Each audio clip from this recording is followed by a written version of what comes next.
All right, we've got ourselves a chicken coop and a big idea with a whole bunch of wood. Let's break some shit. Whoops. We're gonna make ourselves a little tiny house that'll attach to this one. Come on in, let's check it out.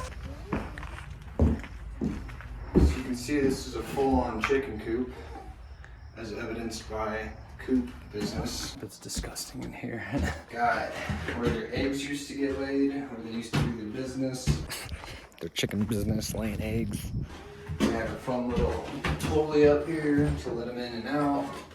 Little heat lamp back here. As you can see, it's very safe. But we did run electricity, new electricity.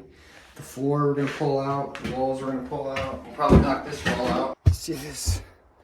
It's like fresh air everywhere. I'll get some better new windows in here. And soon enough, this poor chicken coop, this will never be a chicken coop again. Will turn in to something a little cooler as a tiny house. Sorry, chickens.